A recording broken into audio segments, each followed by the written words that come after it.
La santé mentale, pour moi, c'est le bien-être émotionnel. La santé mentale sur le lieu de travail, parlant des chauffeurs précisément. Le chauffeur, son lieu de travail, c'est en définitive son véhicule et la route. Et dans ce cadre-là, toute erreur d'appréciation ou bien tout élément perturbateur de son équilibre émotionnel peut mener à des catastrophes. C'est-à-dire si, par exemple, il a mal apprécié le chargement de son véhicule et qu'il se rend sur la voie publique, il devient un danger pour lui-même et pour les autres. Et après la catastrophe, il y a des vies brisées et des vies perturbées par les blessures, par les décès. Et tout ça affecte non seulement les victimes directes, mais leur entourage. Et ça devient un problème dans la communauté. C'est pour cela que c'est la santé mentale pour les chauffeurs, c'est quelque chose de très important, l'équilibre émotionnel, parce que ça affecte eux-mêmes et leur famille et la communauté dans laquelle ils vivent. Dans notre département de prise en charge psychologique, nous rencontrons des victimes des accidents de la route qui sont affectées émotionnellement.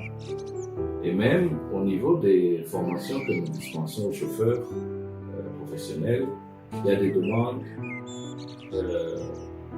pour un suivi, pour des conseils, parce qu'ils prennent conscience effectivement que leur équilibre émotionnel affecte non seulement leur travail, mais aussi leur famille. C'est un phénomène qui n'apparaît pas au grand jour d'emblée, ou même que les victimes n'ont pas conscience qu'ils sont affectés d'une manière ou d'une autre. Mais lors des formations que nous dispensons, nous avons un volet psychologique pour les chauffeurs. Et là, il y a une prise de conscience de plus en plus grandissante qui est l'importance de pouvoir gérer leurs émotions, car ils prennent conscience à quel point leur équilibre émotionnel affecte leur travail. Nous sommes constamment soumis à des stress à différents niveaux.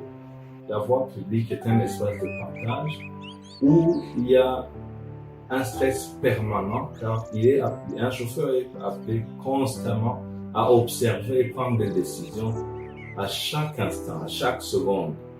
Donc, le stress est d'autant plus grand que lorsqu'il est déjà affecté avant son travail, c'est que le degré d'attention, par exemple, va diminuer et le degré d'irritabilité va augmenter. Et donc, nous constatons cela même lorsque nous échangeons avec des chauffeurs selon leur type de travail. Un chauffeur de véhicule léger n'est pas soumis au même stress qu'un chauffeur de véhicule lourd, par exemple, de transport de marchandises ou bien de transport des personnes. Donc, ce sont des catégories qui sont soumises à des stress constamment, où il faut vraiment une attention particulière pour une prise en compte d'abord des employeurs, prise en compte des concernés, mais aussi prise en compte de tout usager de la voie publique. C'est un espace où chaque usager est soumis à un stress selon le volume du trafic, par exemple, ou bien l'environnement. Ça affecte leur gagne-pain. Donc, si il peut passer une semaine, 2 semaines, ou même une journée sans travailler, alors que c'est son gagne-pain, vous entendez très bien que c'est le stress. Si à la fin de la journée, on ne va rien mettre sur la table, donc c'est vraiment une source de stress, ça c'est sûr. Dans le cadre de notre travail, je vous ai dit que nous dispensons des formations professionnelles aux chauffeurs.